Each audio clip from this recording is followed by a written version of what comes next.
আসসালামু আলাইকুম। গুটি টক্সের আরেকটি এপিসোডে আমি মোহাম্মদ সাজুর রহমান আবির এজ এ হোস্ট আছি আপনাদের সাথে। আজকে আমাদের যিনি গেস্ট, উনি আমাদের রহনপুরের একজন গর্ব করার মতো মানুষ। আসুন তার সাথে পরিচয় হওয়া যাক। আসসালামু আলাইকুম। ওয়ালাইকুম আসসালাম। কেমন আছেন? আছি আলহামদুলিল্লাহ, ভালোই আছি আল্লাহর রহমতে। আচ্ছা, আমাদের ভিউয়ার্স এর জন্য যারা আপনাকে চেনে না, আপনি আপনার ইন্ট্রোডাকশনটা একবার দিন। আমি রহনপুরে স্কুল জীবন, হাই স্কুল জীবন এবং কলেজ জীবন রহনপুরে। তারপরে আমি 2008 সালে আমি ইউএসএ তে পাড়ি জমাই এবং ভাগ্যক্রমে আমার লটারি ভিসায় আমি যাই। এখন আমার পুরো ফ্যামিলি, আমার ছেলে মেয়ে, বউ এবং আব্বা আম্মা সবাই ইউএসএ নাগরিক। তো ঈদ করতে আসছেন আপনি, রহনপুরে আসার পর কেমন লাগছে আপনার? রংপুরে আসার পরে ফিলিংস ভালোই। রংপুর আসলে গর্ব করার মতো জায়গা এবং রংপুর তো রংপুরই, আমাদের প্রাণের রংপুর। রংপুরকে তো খারাপ বলা যাবে না। কিন্তু তারপরে আপনি তো বাইরের দেশে অনেক বছর ছিলেন, তো আপনার চোখে হ্যাঁ, মনে হয় না রহনপুর আরো উন্নত হওয়া দরকার? হ্যাঁ, এটা ঠিক ধরেছো, কারণ রংপুরের ডেভেলপটা চোখে পড়ার মতো নয়।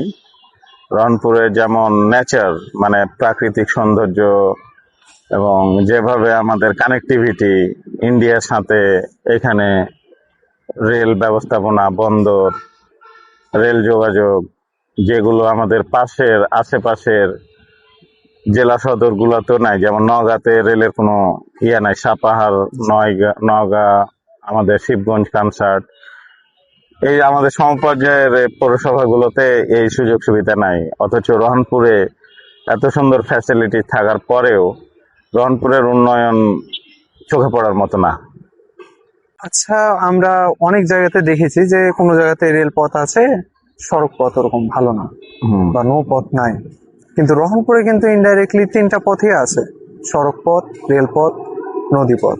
যদিও নদীপথ এখন চলাচল হয় না তেমন, কিন্তু একসময় যখন সোমবারের হাটের একটা জৌলুস ছিল, তখন কিন্তু নদীপথেও অনেকে আসতো শুনেছি। হ্যাঁ, নদীপথ তো মানে কানেক্টিভিটির যদি সংযোগ ধরা যায়, নদীপথগুলো মানে অনেক গুরুত্বপূর্ণ। সেক্ষেত্রে রহনপুরের উন্নয়ন তো চোখে পড়ার মতো না। যেমন আমাদের পূর্ণভবা নদীকে যদি সেভাবে ডেভেলপ করা যায়, মানে পার্ক স্টাইল, এবং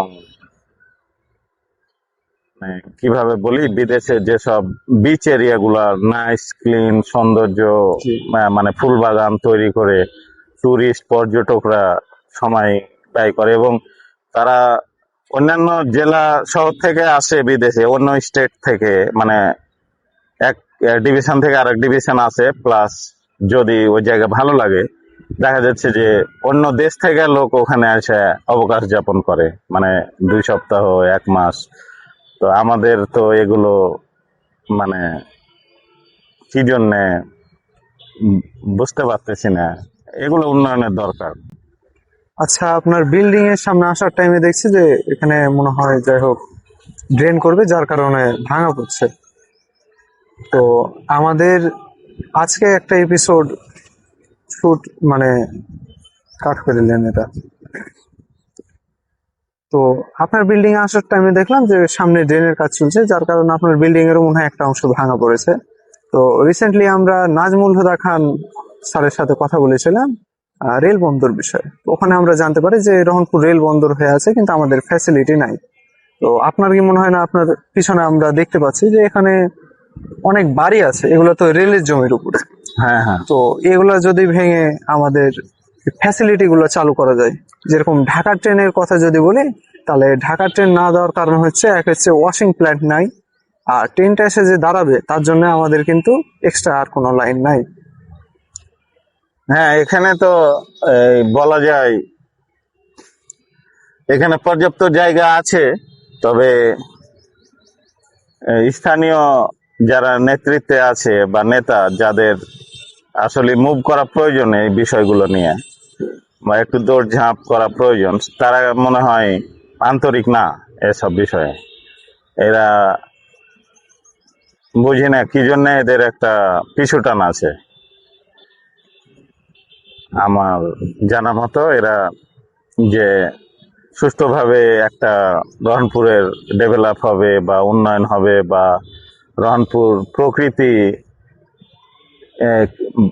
যেমন সৌন্দর্য, রেলবন্দরটাকে আরো যদি ঢেলে সাজানো যায় তাহলে তো ভালো, কিন্তু এটা হচ্ছে না। অনেকদিন থেকে শুনছি হবে হবে হবে, না, এটা এটা হচ্ছে না। রেল বন্দর হয়ে আছে, স্বীকৃতি পেয়ে আছে, কিন্তু আন্দোলনটা হচ্ছে ফ্যাসিলিটির জন্য। তো এই ফ্যাসিলিটি গুলো চালু করা হলে রহনপুর ধরেন পূর্ণাঙ্গ একটা রেল বন্দর হবে। আন্দোলন আমাদের রেল বন্দরের জন্য না, রেল বন্দর হয়ে আছে কিন্তু ফ্যাসিলিটির জন্য এত আন্দোলন। রহনপুরে তো রেল বন্দর ঠিক আছে, কিন্তু আমি তো কিছুদিন আগে আমি জানলাম, শুনলাম, বুঝলাম যে আমাদের এখানে একটা বিডিআর ক্যাম্প ইউনিট দিয়েছিল সরকার রহনপুরে। তোমাদের সবারই জানা রহনপুরবাসীর, সেই ইউনিটটা কিন্তু ওই গোবরাতলা চাঁপাইনবাবগঞ্জে রহনপুরের নামকরণে গেছে, মানে প্রায় 30 কিলোমিটার দূরে। এটা নাকি রহনপুর থেকে, রহনপুর বিডিআর ক্যাম্প থেকে নাকি মহানন্দা ব্যাটালিয়ন এরকম কিছু, কিন্তু এটা রহনপুরবাসী, আমি তো কিছুক্ষণ আগে বললাম যে রহনপুরের উন্নয়ন বা রহনপুরের যারা নেতৃত্বে আছে, মানে নেতা টাইপের যারা হেভি ওয়েট নেতা বলেন, আর মানে তৃণমূল পর্যায়ে তৃণমূল পর্যায়ে মাঝারি পর্যায়ে নেতারা আছেন, এরা কিন্তু কোনো ভাবেই চায় না যে রহনপুরের উন্নয়ন হোক। আমি কারোর কাছে শুনছি যে এটা এমপির মানে অবহেলার কারণে এটা চলে গেছে ক্যাম্পটা, এবং কারোর কাছে শুনতেছি যে না, এমপি অনেক চেষ্টা করেছে, তারা সঠিক জায়গা নির্ধারণ করতে পারে নাই। মানে যে যে কথাটা জিজ্ঞাসা করলা তুমি, যে ফ্যাসিলিটিজ, ওই ফ্যাসিলিটিজ নাকি তারা দিতে পারে নাই। তো এখানে নেতৃত্বে যারা আছে, সরকার তো ন্যায্য মূল্যে জমি দিতে আগ্রহ দেখাচ্ছে। তো সেক্ষেত্রে এখানে যদি নেতৃত্বের সমস্যা থাকে, মানে গ্রুপিং লবিং থাকে, তাহলে তো এটা হবে না। আর এটার কারণে আশেপাশের এলাকা ভিত্তিক ভাবে যেমন নবগঞ্জ এই ইউনিটে নিয়ে গেল, এটা তো আর সম্ভব না রহনপুরে আসার। রহনপুরে যদি নেক্সট টাইমে কোনো ইউনিট বা কিছু আসে, রহনপুরের যারা নেতৃত্বে থাকবে, যেমন এমপি মন্ত্রী, তারা যদি আবার চায়, তখন তো বলবে যে রহনপুরের নামে তো অলরেডি গেছে।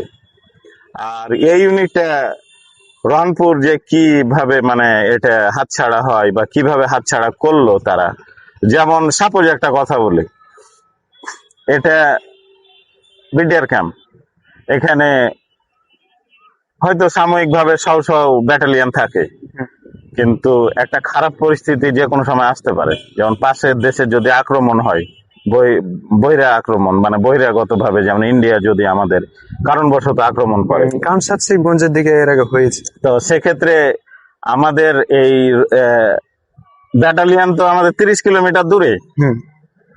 আমরা তো সেফ না। ব্যাটালিয়ন ওরা আসবে ওদের সময় মতো, কিন্তু এখানে ব্যাটালিয়ন থাকলে ওরা ইন্ডিয়া অলরেডি জানে যে 30 কিলোমিটার দূরে, তারা কিন্তু আমাদের এখানে অ্যাটাক করলে ওরা আস্তে আস্তে ওরা অ্যাটাক করে ফেরত চলে যাবে। এখানে কত 10 কিলোমিটার শ্রীরামপুর বর্ডার থেকে কত কত দূরত্ব, ওখান থেকে এরা আসবে, এরা এখান থেকে মেরে চলে যাবে 8 কিলো, তাহলে 8 8 16 ওরা কিন্তু মানে আমাদের ব্যাটালিয়নটা আমরা হাতছাড়া করলাম, এটা কিন্তু মানুষ আমরা বুঝতে পারলাম না, আমাদের পাওয়া জিনিস হাতছাড়া করে দিলাম। আমি তো এগুলো নিয়ে তারপরে আরেকটা বিষয় দীর্ঘদিন আগে শুনেছিলাম যে রংপুরের এই যারা সিভিলিয়ান জনসাধারণ, তারা কিন্তু চায় যে রংপুরের উন্নয়ন হোক, কিন্তু যারা নেতা তারা কিভাবে চাচ্ছে আমি তো জানি না। আমি বেশ কিছুদিন আগে শুনলাম যে আমাদের রহনপুরের নামে ইন্টারসিটি ট্রেন স্যাংশন হয়ে গেছে, ঢাকা, রহনপুর টু ঢাকা, এবং এখান থেকে নাকি টিকিট বরাদ্দ পর্যন্ত, টিকিট কাউন্টার ওরা নাকি টিকিট ছাড়া আরম্ভ করছিল। সেই ট্রেন কিভাবে অদূত নামের এমপি না মানে প্রতিমন্ত্রী ছিল, হ্যাঁ আওয়ামী লীগের এমপি অদূত সাহেব, রংপুরের নামকরণে রংপুরের মানে স্যাংশন হওয়া ট্রেন ওরা চাপায়ে নিয়ে নিল। এটা এটা কিভাবে, মানে এটা ওয়াই, এটা কেন হবে, আর এটার কারণটা কি? আমার জানা মতে রংপুরে একটা পাওয়ার প্ল্যান্ট হওয়ার কথা ছিল আপনার এই বিল্ডিং এর পিছনে, কিন্তু এই জায়গাটাতে, তো এটা চলে গেছে আমনুরাতে। হ্যাঁ, আমিও শুনেছিলাম এরকমই, কিন্তু এগুলো মানে রংপুরের নেতৃত্ব ভাই রংপুরের চরম মানে অবহেলিত পর্যায়ে এখন আছে। কিন্তু রংপুর আমাদের আমের এলাকা, সুস্বাদু আম খেতে পাই। রংপুরে অনেক কিছু গড গিফটেড, যেগুলো যেমন ধান চাষ হয়, যেমন মাছ চাষ হয়, আমরা যেগুলো খেতে পাই এগুলো ফরমালিন এবং বিষমুক্ত খাবার পাই, যেটা সম্ভব না। যেমন কেউ যদি ঢাকা গুলশানে থাকে, সে হয়তো ভালো জায়গাতে আছে, সে বলতে পারবে আমি ঢাকা গুলশানে থাকি, কিন্তু সে কিন্তু এরকম প্রকৃতি দেখতে পাবে না। সে বিল্ডিং এর মধ্যে তাকে সারাদিন থাকতে হবে, বাইরে গেলেও কোনো সবুজ ঘাস পাবে না, ধান ক্ষেত দেখতে পাবে না, আম বাগান দেখতে পাবে না, এবং আম বাগান থেকে একটা আম যে টেনে ছিঁড়ে খাবে সে স্বাদ সে পাবে না, যেটা আমরা পাইতেছি এখানে। আচ্ছা, রোহনপুরে আপনি আসছেন কয়দিন হয়েছে আপনার? আমার আসা প্রায় 1 মান্থ। 1 মান্থে আপনি কয়দিন যানজট ফেস করেছেন? ও যানজট, আমি তো এগুলো আসলে আমরা এই গত 2 বছর আগেও ধারণা করিনি যে রহনপুরের এত মানে সমাগম হবে। কিন্তু রহনপুরের পরিকল্পনা মতো রাস্তা, ড্রেনেজ ব্যবস্থা এবং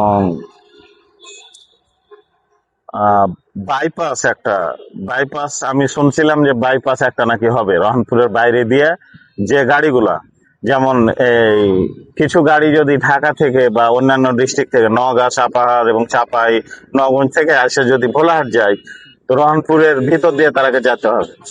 এদের যদি একটা বাইপাস, রহনপুরকে বাইপাস করে কোনো রাস্তা পরিকল্পনা থাকে, সরকার যদি বা এমপি মহোদয়রা যদি চিন্তা করে এই বিষয়ে, তাহলে তাদের এটা ভালো উদ্যোগ, এটা করা প্রয়োজন।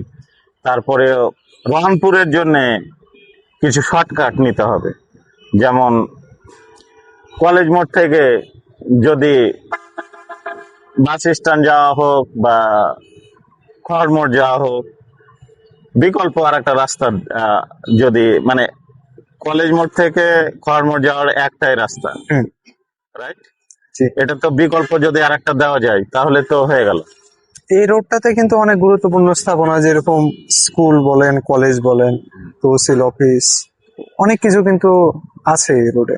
একটা বাচ্চা যখন আমাদের তেঁতুল মোড়ে যখন রাস্তা পার হয়, ট্রাফিকের সাহায্য নিতে হয়, নাহলে বড় কোনো মানুষের সাহায্য নিতে হয়। তো আমি আমি একটা অভিজ্ঞতা শেয়ার করি তোমাকে, সেটা হচ্ছে যে বড় বড় যে মানে উন্নত কান্ট্রি গুলা, যেমন আমি যে জায়গাতে থাকি, আমি একটা এক্সাম্পল দিতেছি। আমি রাজশাহী যদি আমি এখান থেকে রওনা দিই, আমরা ট্রেনে গেলে এখান দিয়ে যাব, রাইট? আর বাসে গেলে ওই একটাই রাস্তা এখান দিয়ে। কিন্তু ওদের যে কানেক্টিভিটি, ওদের সাথে যে ওরা যে রাস্তাগুলো করে রাখছে, হাইওয়ে 4 লেন 8 লেন তো আছেই, পাশাপাশি আরেকটা নর্মাল হাইওয়ে আছে, তারপরে আরেকটা তার চাইতে নর্মাল হাইওয়ে, মানে আরেকটা আছে লোকাল। মানে ট্রেনের যেমন কোয়ালিটি আছে না, যে intercity, silk city, mail train, local train, এরকম রাস্তাও কিন্তু পাশাপাশি করে রাখছে। করে রাখার কারণ যে ইনকেস, যেমন তুমি যানজটের কথা বলতেছো, যে একটাই রাস্তা কলেজ মোড় থেকে এই খড়মোড় যাওয়ার, উন্নত দেশগুলোতে এটাতে কমপক্ষে 4টা রাস্তা থাকবে। যে এটা জাম, ঠিক আছে, আমি পরেরটা ইউজ করব, কারণবশত জাম হতেই পারে, ওটা জাম বা ওটা সমস্যা, তারপরেরটা ইউজ করব, তারপরেরটা, এভাবে মানে 3টা 4টা বিকল্প ওরা ব্যবস্থা কিন্তু করা আছে। তো আমি তো চাচ্ছি না যে এই বাংলাদেশটা আমেরিকার মতো হয়ে যায়, আমি সেটা না চাইতে পারি। ওরা যদি একটা রাস্তার বিকল্পে 3টে রাখতে পারে, যে এক রাস্তা যদি অচল হয় সাময়িক, আরেকটাতে কভার করবে, আরেকটা সাময়িক অচল হলে তারপরেরটা কভার করবে, তারপরেরটা সাময়িক অচল হলে আরেকটা, মানে ওদের একটা অচল হলে তিনটা বিকল্প Option রাখছে, আছে ওদের অপশন আছে তিনটা, কিন্তু আমাদের তো আমরা তো একটা পাইতে পারি, সে জায়গাতে আমরা তিনটা চাচ্ছি না, আমরা তো একটা পাবো, যে এই রাস্তাটা মানে যানজট আর বিকল্প আর একটা আছে, সেটা দিয়ে যাওয়া যায়। কিন্তু এখানে যে পরিমাণে কিছু অবৈধ যানবাহন, লাইক ভ্যান, ভুটভুটি, এই কি বলে নসিমন, নসিমন, হ্যাঁ করিমন। পরিমন, এরা কিন্তু রাস্তার একটা বড় অংশ, রাস্তাটা যদি 2 লেনের রাস্তা আমরা এগুলো ব্যবহার করছি, একটা যাবে একটা আসছে, এরা কিন্তু ট্রাকের সমপরিমাণ জায়গা ব্যবহার করছে। কিছু কিছু নসিমন করিমন গুলো দেখা যায় যে ট্রাকের অলমোস্ট সমান, হ্যাঁ, এবং এদের কোনো সরকারি পারমিট নাই, এরা অনেক খড় বোঝায়, বিশাল বড় একটা লোড টানতেছে, রাস্তাগুলো ভাঙতেছে, এই টাকা তো আপনার আমার পকেট থেকে যাচ্ছে। সেক্ষেত্রে এই এভাবে রাস্তাগুলো ড্যামেজ হচ্ছে, অথচ সরকার কিছুই পাচ্ছে না। সরকার পাচ্ছে না মানে সরকার যখন এই রাস্তা ভালো করতে যাবে তখন তো আমাদের পকেট থেকে টাকা যাবে, অথচ ওরা ফ্রি চলাচল করতেছে।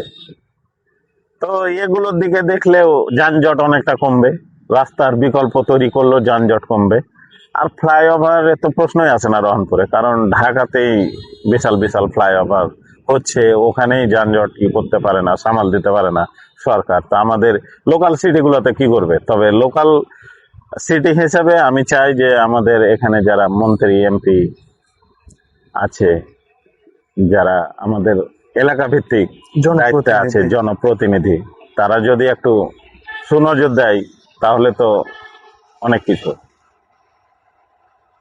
আম নিয়ে কথা বলছিলেন আপনি, যে আমি একসময় জানতাম যে রহনপুরের আম বাজার হচ্ছে বাংলাদেশের মধ্যে 1 নম্বর, কিন্তু আস্তে আস্তে কিন্তু এই বাজারের ধরেন গ্রেডিংটা কমে যাচ্ছে রহনপুরের।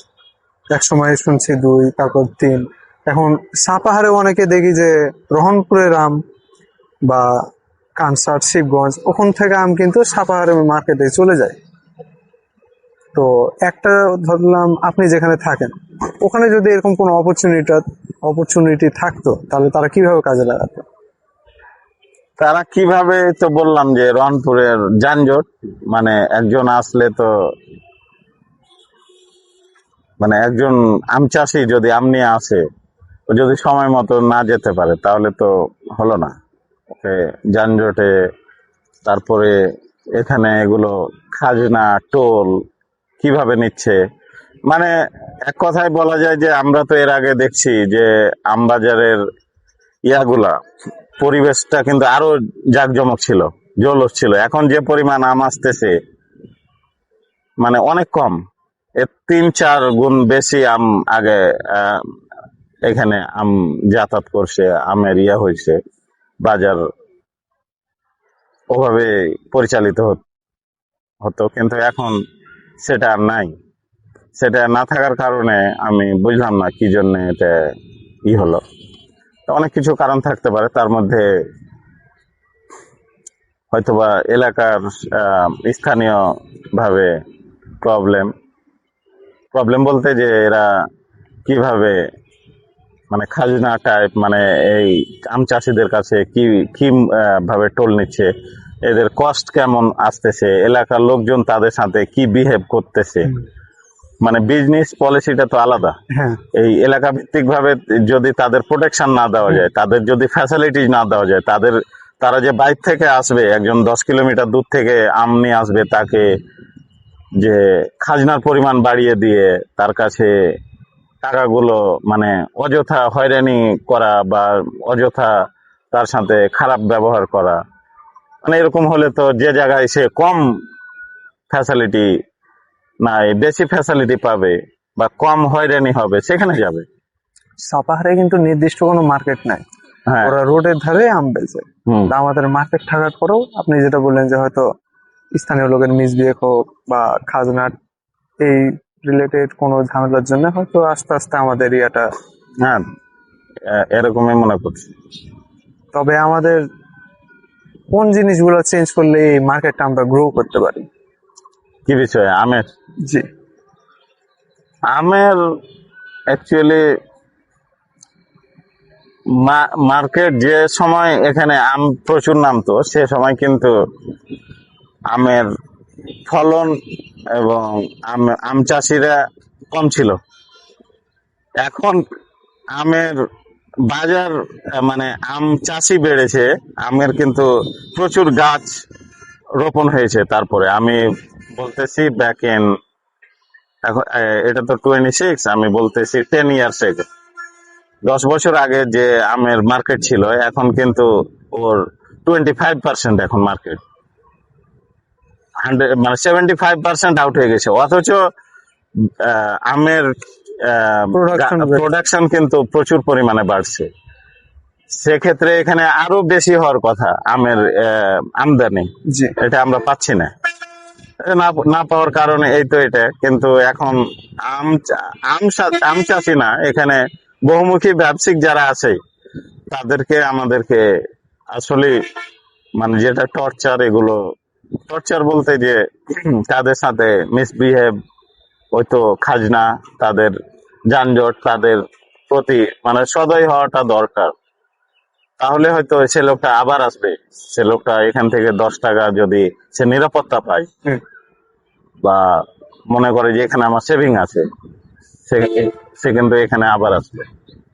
কিন্তু দেখা যাচ্ছে এখান থেকে যদি ও, এখন প্রত্যেকজন কিন্তু ক্যালকুলেট করে, সে যদি 500 টাকা ডিফারেন্ট পায়, এখানে শুধু খাজনা, বাজার ব্যবস্থা এক্সপেন্সিভ সেটা না, এখানে একটা চায়ের দোকানদার যদি বাইরের মানুষ পেয়ে মানে চার দামটা বেশি নিয়ে নেয় ওর কাছে, কারণ এখানে তো কোনো রুলস নাই যে চার দাম 5 টাকা, আমি বাইরের মানুষের কাছে 8 টাকা আমি নিয়ে নেব, 10 টাকা নিয়ে নেব। তারপরে যদি একটা ভাতের হোটেল সাপোজ কথা বলে, ওরা এলাকা ভিত্তিক হয়তো চিনে যে এর বাড়ি তো আমাদের স্থানীয় না, কাছে বেশি বিল ধরে নেয়। মানে এই বিষয়গুলা যদি সে চিন্তা করে, দেখে যে আমি আজকে তো রহনপুর গেলাম, কিন্তু আমি এবার কানসার্টে যাব, দেখি তারপরে আবার যাব সাপাহার, রহনপুর, সাপাহার, কানসার্ট, এই তিনটাকে তখন কম্পেয়ার করবে যে আমি কোথায় গিয়ে আমার সাশ্রয়, আমের মূল্য ভালো পাইতেছি এবং আমার হ্যারেস কম হইতেছে, তখন সে ওই কন্টিনিউ বাজারটা ও ধরে নেবে। তো আমাদের স্থানীয়ভাবে আমাদের কিন্তু সবাইকে এই বিষয়গুলা নজর দেওয়া দরকার। আমাদের বেশিরভাগ আমাদের মনে হয় যেটা বাইরের টাকাটা আমাদের রহনপুরে ঢুকে, এক হচ্ছে যে ট্রেনের কারণে, ভারত থেকে পণ্যবাহী ট্রেন আসছে, আর একটা হচ্ছে এই আমের কারণে। এই দুইটা জিনিস যদি আমরা অবহেলার মধ্যে রাখি, তাহলে কিন্তু ইনডাইরেক্টলি আজকে যদি আমরা নাও বুঝি, 5 বছর 10 বছর পরে গিয়ে আমাদের মনে হবে যে না, আমরা ওই সময় একটা ভুল করেছি, আমাদের একটা মুভমেন্ট নেওয়া উচিত ছিল। আচ্ছা, আপনি স্লুইস গেট পার্কে গেছেন? হ্যাঁ। আপনি যেখানে থাকেন ওখানকার পার্কেও গেছেন। ওখানে কয় মিনিট পর পর আপনি একটা পার্ক পান? মানে একটা পার্ক থেকে আর একটা পার্কের দূরত্ব? অ্যাকচুয়ালি এখানে কোনো পার্কই নাই, ওটা সুইচ গেটের পার্ক না। পার্ক বলতে যে একটা বাচ্চা যে একটা দৌড় দিবে, সে দৌড়ে তো জায়গা নাই এখানে।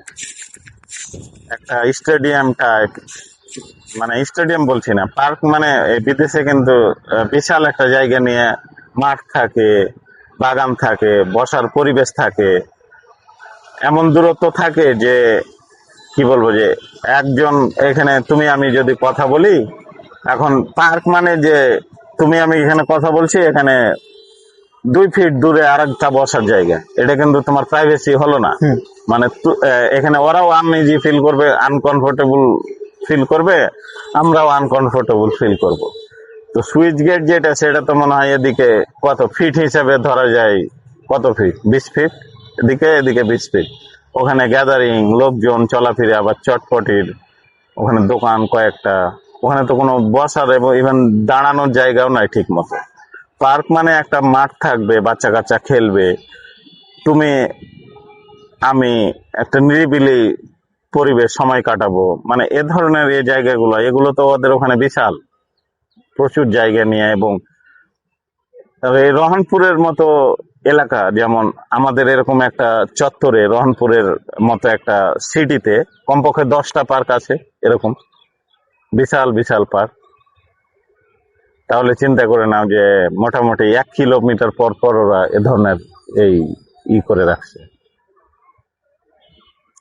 আর খেলার মাঠ বলতে তো নাই, ওই একটা দুইটা মাঠ দেখছি এখানে, একটা কলেজ মাঠ আর একটা হাই স্কুল মাঠ। আর যেভাবে মানে খেলাধুলা ছেলেপিলে খেলতেছে, সেভাবে তো ওরাও স্পেস পাচ্ছে না খেলার।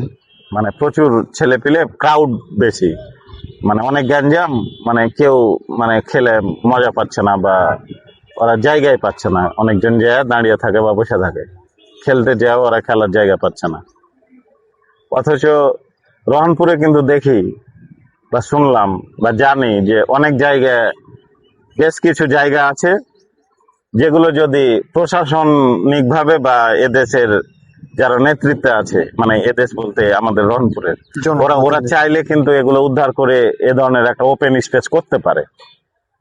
যেমন শুনেছি নাকি যে আমার বাড়ির পিছনেই একটা বড় ধরনের একটা জায়গায়, যে বিলের, হ্যাঁ, এই বিলের মধ্যে এখানে একটা মাঠ হওয়ার মতো, খেলার স্টেডিয়ামের মতো জায়গা আছে। তারপরে শুনলাম যে ওখানে একটা গরুর হাট হয়েছে কলেজ মাঠের পাশে, ওখানে আর একটা বড় বড় ধরনের স্পেস আছে। তো এগুলো, এই তো বললাম, মানে ওই কথাটাই আবার চলে আসতেছে, যে প্রথমে যে কথাটা বললাম যে নেতৃত্বের এখানে সমস্যা আছে। আচ্ছা, বাইরের দেশে মানুষ উন্নত হওয়ার কারণ আমি যেটা দেখি যে ওখানে যদি নেক্সট ডোরে কেউ কোনো কিছু একটা করে, আমি কিন্তু যে আড়িও পারবো না, হয়তো আমি তাকে চিনিও না। কিন্তু আমাদের এখানকার বিষয়টা হচ্ছে কি, আপনি ট্রাই করছেন, আপনি উপরে উঠছেন, আমি ট্রাই করছি না, আমি উপরে উঠছি না। কিন্তু আপনি যখন একটা পর্যায়ে চলে যাবেন, আমি কিন্তু তখন ট্রাই করব, কি ট্রাই করব, উপরে ওঠার ট্রাই করব না, আপনাকে কি করে নিচে নামানো যায় ওই ট্রাইটা করব। কারণ হচ্ছে আমার দিক থেকে আমার চিন্তা এটা না যে আপনি পেরেছেন আমিও পারবো, আমার চিন্তা যে আমি পারিনি আপনি কেন পারবেন। এই বিষয়টা এটা অনেক অনেক ইম্পর্টেন্ট একটা টপিক তুমি এটা তুলছো। সেটা হচ্ছে যে আমি এ বিষয়টা ভেবেছি, কারণ আমি এলাকার ভালো চাই, উন্নয়ন চাই, অথচ আমার পিছেও এ ধরনের সিচুয়েশন হয়েছে। আপনাকে একটা ছোট্ট ডিটেলস বলি, যে আমরা কিন্তু এখন পর্যন্ত যাই হোক অনেকের পডকাস্ট নিয়েছে, তো আমরা জনপ্রতিনিধিদের সাথে আমাদের সমস্যাগুলো নিয়ে কথা বলি, জনগণের সমস্যা নিয়ে। তো ওটা শরীফ ভাই দেখে আর কি ওই সাইডটা। তো এটার জন্য আমরা হুমকি পেয়েছি। আমরা কিন্তু আপনার মতো কোনো বড় কোনো পর্যায়ের লোকও না, প্লাস হচ্ছে আমরা ছোট্ট একটা প্রয়াস করছি, এটার জন্য আমরা অনেক বাধার সম্মুখীন হয়েছি। তো আমি এটা ফেস করেছি। আমি চাই যে রহনপুরের, আমি এত বিশাল বড় লোক হতে পারিনি, তবে চাই যে যে যে পরিমাণ আমার সঞ্চিত কিছু যদি পয়সা থাকে, অর্থ থাকে, আমি একটা যদি এখানে প্রজেক্ট করি, আমি চাই যে স্থানীয়ভাবে ছেলেপিলেরা বা স্থানীয় লোক এটাতে মানে ইনভলভ হোক। মানে এরকম আমার মেন্টালিটি আছে। কিন্তু দেখা যাচ্ছে যে এই প্রজেক্টটা করব বা এ ধরনের কোনো সিচুয়েশন করব, তো আমার মন মানসিকতা, আমি চাই এলাকার উন্নয়ন, কিন্তু এলাকার লোকজনই চাইবে যে এ ব্যাটা যেন এই প্রজেক্টটা দাঁড় না করাতে পারে। মানে আমি অলরেডি এ ধরনের বাধা পেয়েছি, এবং আমি যাদের নিয়ে করার চিন্তা ভাবনা, তারাই আমার পিছনে মানে শত্রুতামূলক আচরণ করেছে। এবং আর এটা রহনপুরের, আমাদের এই উত্তরবঙ্গ সাইডটা বেশি ধরা যায় যে, কিন্তু এলাকা ভিত্তিক ভাবে যদি বলি, তো আমরা মনে হয় রহনপুরের লোকজন বেশি মানে টাইনা নামানোর, মানে টাইনা নামানোর আমাদের বেশি, মন মানসিকতা বেশি। কারণ অন্যান্য এলাকাতে টাইনা তুলার মন মানসিকতা বেশি, যে কেউ যদি নিচে থাকে তাকে হাতটা ধরে দাঁড় করানো বা উঠিয়ে নেওয়া। যেমন যদি বলি যে সিলেট এলাকা, ওরা কিন্তু দেখা যায় যে প্রত্যেক বাড়ি থেকে লন্ডনে আছে একজন আরেকজন। এটা কিসের জন্য হয়েছে? অবশ্যই ওরা টাইনে তোলার চেষ্টা করেছে। একজন গেছে, কাজিন গেছে, আর এক কাজিনকে নিয়ে গেছে বা তার রিলেটেডকে নিয়ে গেছে। আমাদের এখানে আমাদের ফ্যামিলিগতভাবে যদি থ্রেট পাই, আমি যদি কোনো একটা কিছু করতে আসি, আমি যদি এলাকাতে কিছু ইনভেস্ট করতে চাই, তা আমার পুরো প্রজেক্টটা ওরা মানে খাইয়ে দিতে চায়, আমাকে লাইফ থ্রেট দিতে চায়।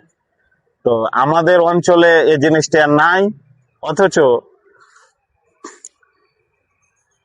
অন্যান্য অঞ্চলে কিন্তু একে অপরকে সহযোগিতার হাত বাড়ানোর ইয়াটা বেশি, মন মানসিকতা বেশি। এবং শুধু সিলেট না, চিটাগাং বেল্ট দেখলেও কিন্তু একই। চিটাগাং এ যারা বিদেশে, নোয়াখালী, চিটাগাং, কুমিল্লা, এসব লোক সব জায়গাতেই খারাপ ভালো মন্দ লোক আছে, কিন্তু রহনপুরে আমাদের মনে হয় জালাস টাইপের লোক বেশি, মানে হিংসুটে টাইপের লোকজন বেশি। এই জন্য কিন্তু রহনপুরেরই কিন্তু ক্ষতি হচ্ছে। একজন মনে করছে যে আমি চাচ্ছি যে আমি তোমার ক্ষতিটা করে আমি মজা নিব, আমি হাসবো, মানে হাসা একটু মজা পেলাম, কিন্তু এটা তো আসলে তুমি সাময়িক মজা নিলে 5 মিনিটের জন্য, পরক্ষণে তুমি যদি দাঁড়িয়ে যেতে তো তোমার পিছনে কিন্তু আমিও ছিলাম। তুমি কিন্তু আমার সহযোগিতাতেই হয়তো একটা প্রজেক্ট চালাবে বা ইয়া করবে, তুমি হয়তো ওই বিষয়টাতে পিছুপা হয়ে গেলে, কিন্তু ফাইনালি কিন্তু আমি লুজ করলাম, আমি লুজার হলাম, তোমার পরবর্তীতে আমি কিন্তু যেতে পারলাম না। আর এটার কারণটা হচ্ছে যে রহনপুরে মাদক সমস্যা, মাদক এবং রহনপুরে কিছু খারাপ জায়গা, যেগুলো মানে আমি মুখে আনছি না, এই খারাপ জায়গাগুলোর কারণে রহনপুরের ইয়াং জেনারেশন, যুব সমাজটা, মানে বলা যায় যে খেলাধুলা বা ভালো মন মানসিকতা, ভালো মানুষ তৈরি না হয়ে ওরা খারাপ পর্যায়ে চলে যাচ্ছে। এটার আমি মানে জ্বলন্ত প্রমাণ, কারণ আমি যে কোনো জায়গাতে গেলে ওই নীল লেবেল লাগানো অনেকগুলা বাটল দেখি, যে রাস্তার ধারে পড়ে আছে, এখানে 10-12টা, এখানে 10-12টা, পিছনে ওখানে গেলে দেখি এদিকে 15-20টা, এখানে গেলে দেখি 5-7টা। মানে বুঝতে পেরেছো তো কি, মানে যেগুলা ইন্ডিয়া থেকে মানে সরাসরি আসতেছে 6 ইঞ্চি বোতল। এত বোতল কেন রাস্তার ধারে? আচ্ছা, আপনার ছেলে মেয়ে নাকি আমেরিকাতে আছে আপনি বললেন, তো আপনার কি মনে হয় যে আপনার ছেলে মেয়েকে নিয়ে আপনি রহনপুরে শিফট করতে পারবেন? কারণ হচ্ছে একটা ছেলে যখন বাইরে থেকে আসবে এমন একটা অঞ্চলে যেখানে মাদকের খুব বেশি, কোনো বাবা মাই তো চাইবে না যে আমার ছেলেটা মাদকাসক্ত হোক বা সামথিং। না, আমি অ্যাকচুয়ালি চাইছিলাম যে আমার ছেলেকে রহনপুরে একটা ঐতিহ্যে ধরে রাখার জন্য, যে রহনপুরে মানে ইয়াতে সরকারি চাকরিজীবী, মানে আমেরিকাতে আমার সব ছেলে মেয়ে সেটেল না হয়ে রহনপুরে বা আমাদের বাংলাদেশে হোক। হয়তো আমার 4 জন ছেলে মেয়ে, এক মেয়ে 3 ছেলে, হয়তো এক ছেলে মানে রহনপুরে বাসায় থাকছে, সরকারি জব করে, ওর মানে দেশের প্রতি ওর একটা আলাদা টান আছে।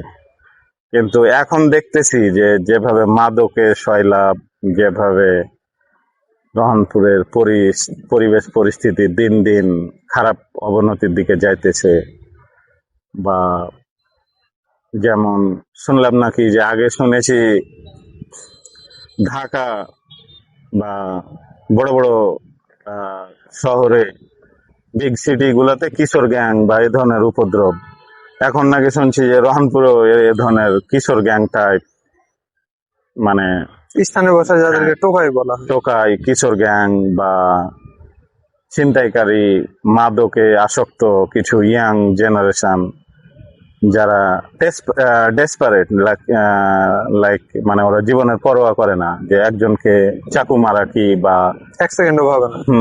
মানে হাসে বা ছোড়া দিয়ে মারা কি, মেরে দিবে, জেলে যাবে, ওকে জেলে গেলাম, কিন্তু একজনের যে লাইফ শেষ করে দিল, বা এদেশে যে নিরাপত্তার মানে দিন দিন অবনতি, মানে খুব খারাপ পরিস্থিতির দিকে যাইতেছে, এদিক দিয়ে চিন্তা ভাবনা করে দেখতেছি যে রহনপুরে মনে হয় শিফট হওয়া মানে এখন দেখি খুব ক্রিটিক্যাল, মানে খুব খারাপ পরিণতির দিকে যাচ্ছে। মানে আমি ডিসাইড করতে পারতেছি না, এখন 50-50 চান্সে আছি। আগে 100% চান্সে ছিলাম যে আমার ওই যে হয়তো একজন ছেলে বা দুইজন ছেলে মেয়ে এখানে যদি থাকতে চাই, ওরা যদি পরিবেশ পরিস্থিতি ভালো লাগে, যে না বাংলাদেশ আমি লাইক করেছি, আমি ওদের তো দুইটাই অপশন, ওরা আমেরিকাতেও থাকতে পারবে, দেশেও থাকতে পারবে। তো এখানে ওরা যদি লাইফ সিকিউরিটি না পায় বা এ ধরনের নিরাপত্তা যদি না পায়, প্রশাসনিক দিকে যদি অবহেলা থাকে এসব ক্ষেত্রগুলোতে, মানে তাড়াতাড়ি অ্যাকশন যদি না নেয় প্রশাসন, তাহলে তো এই ক্রাইম গুলা বেড়ে চলছে দিন দিন।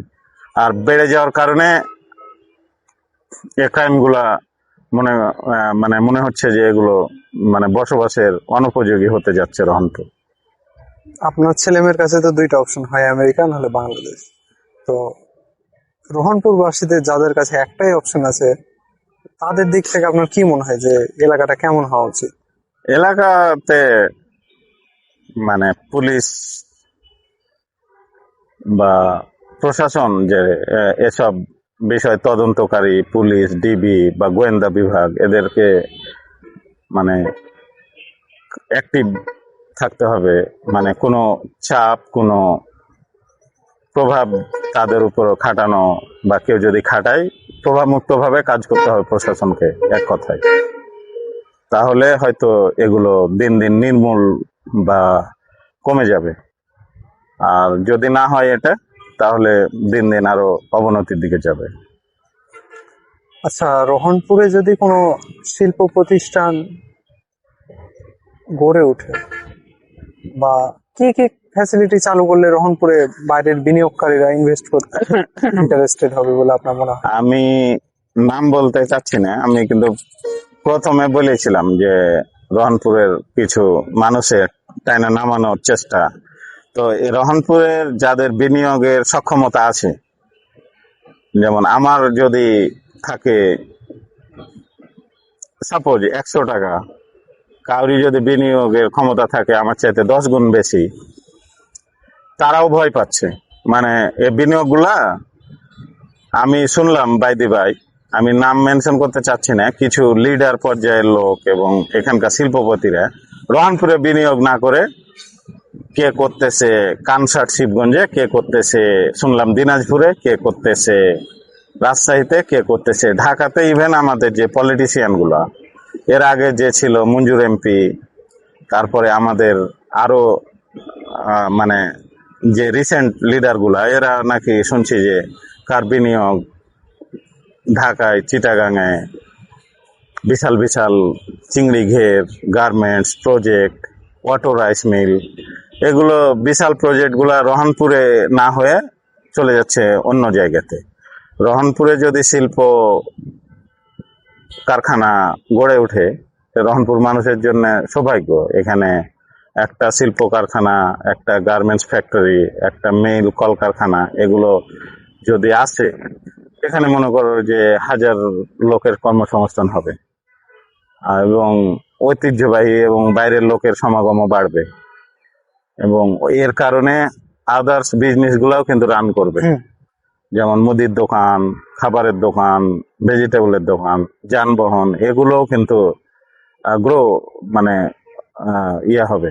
তো সেক্ষেত্রে আশা করছি যে রহনপুরে শিল্প উন্নয়ন আমাদের সবাইকে এগিয়ে আসতে হবে রহনপুরের জন্য। রহনপুরে শিল্প কেউ যদি গার্মেন্টস বা কলকারখানা বা প্রোডাকশন টাইপ কিছু মানে রহনপুরে বিল্ড করে, তাহলে সেক্ষেত্রে ঢাকায় এখান থেকে শ্রম মানে যারা আমাদের কর্মজীবী মানুষজন ঢাকায় পরিশ্রম করতে যায় বা জব করতে যায়, সেই জবটা যদি ঢাকা ইনকাম করে হয়তো 20,000 টাকা, এখানে পাচ্ছে সে 15,000 টাকা। সেক্ষেত্রে এখানটাই তারা চয়েস করবে, ঢাকাতে 20,000 সে দেখতে যাবে না। রহনপুরে 15,000টাই ফাইন, আমি এখানেই 15,000টাই আমি এখানে আমার জন্য এনাফ। তো এখানে বাই দিস টাইম কিন্তু ওই আহ, শিল্প কলকারখানা কিন্তু ঢাকায় যে ফ্যাক্টরি চালানোর জন্য যে শ্রমিকের প্রয়োজন তারা 20,000 টাকা হায়ার করতো, কিন্তু এখানে তারা 15,000 টাকায় পেয়ে যাচ্ছে। এদিকেও সাশ্রয় এবং এগুলোর জন্য ভালো। শিল্প কলকারখানা গড়ে উঠলে তারাও লাভবান হবে, মানে এবং এলাকাবাসীও লাভবান হবে। তারাকে ফ্যামিলি পরিবার পরিজন ছেড়ে ঢাকায় থাকার আর প্রয়োজন হবে না। রহনপুরে আস্তে আস্তে একটা ছোট্ট ঢাকার অংশ হয়ে উঠবে। হ্যাঁ, ছোট্ট একখণ্ড রহনপুর তো রহনপুর, ঢাকার অংশ দরকার নাই, তবে আমরা রহনপুরকে রহনপুর হিসাবেই দেখতে চাই।